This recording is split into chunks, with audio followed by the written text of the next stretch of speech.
ikintu ikintu ikintu bita monetize kuri TikTok abantu bose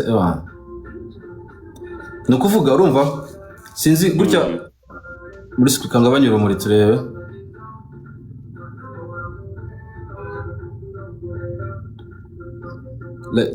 gutya urayibona harimo ring light ngira ngo.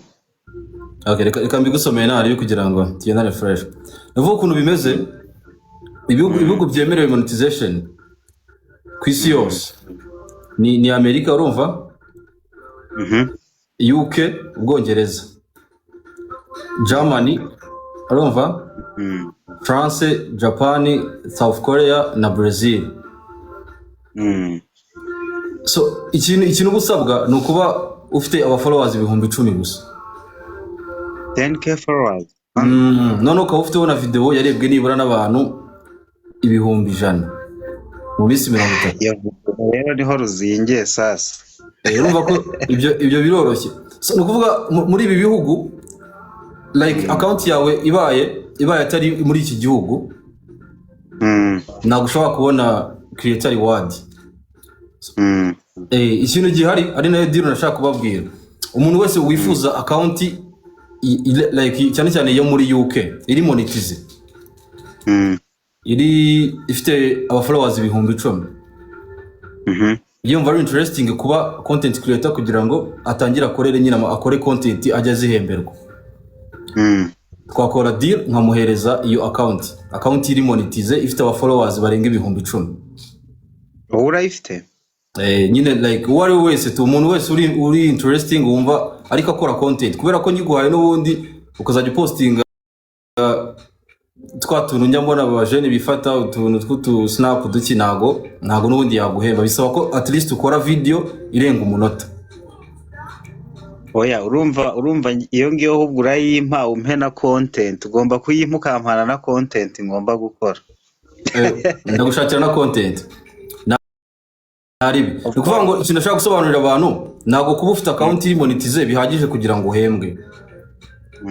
Ni bimeze nka YouTube. Urabona YouTube channel ukuntu ziba zimeze umuntu aguhaye account iri ifite nk'ibihumbi 100 by'aba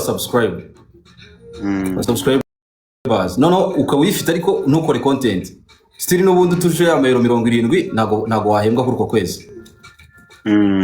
So ikintu bisaba biragusaba ko ugomba kuba ufite iyo account iri monetize ariko noneho no mu gihe nyine bigasaba ugakora videos kugira ngo izo videos zigira ikintu zinjiza kuri creator rewards nyine uhabwa amafaranga. So deal ukuntu imeze rero hari ibihugu biri monetize urumva byemerewe nyine iriya creator reward urayibona iriya creator reward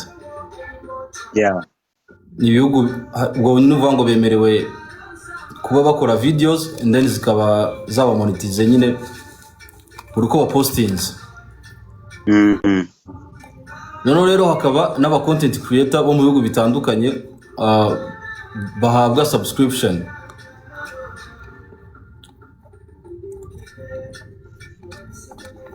Urumva mu Rwanda naho hari aba content creator bahabwa subscription. Sinzi niba kuri page yanjye wayibona uze kujya urabona kantu ka subscription already wowe urayifite.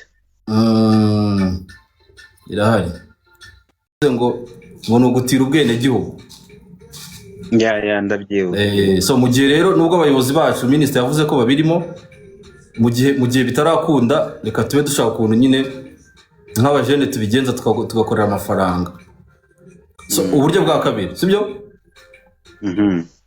hari subscription abenshi barayifite nabonaga na Divine wendira ngo yayibonye Divine nabonye yapostinze kuri WhatsApp na Shema Moriox nabonye ayimpa mbwira ko yayibonye kabisa. Nje nisanzwe nyifite n'ubu nayimaranye iminsi kubera ari uburyo tuba twarabigenje sibyo ariko umuntu wabonye subscription n'abantu bagende nyine ubwo like abantu bakunda content ye bitewe n'amadolari yashyizeho nje ni make rwose nashyizeho $2 ngende mukande nyine mushyiro mu baba subscribers banje. Ni bisanzwe nk'uko umuntu yawukorera subscribe nyine kuri YouTube ariko kuri TikTok ho umuntu nyine uramusupportinga ugashyiraho $2. so kuki icya gatatu rero icya gatatu ushobora gutuma nyine ubona amafaranga ni nk'ubu buryo bwa live. Kubona abantu baretse gutapinga like nuko bari kuvuga ibyo ndi kuvuga, mutapinga twese tugere ku 100,000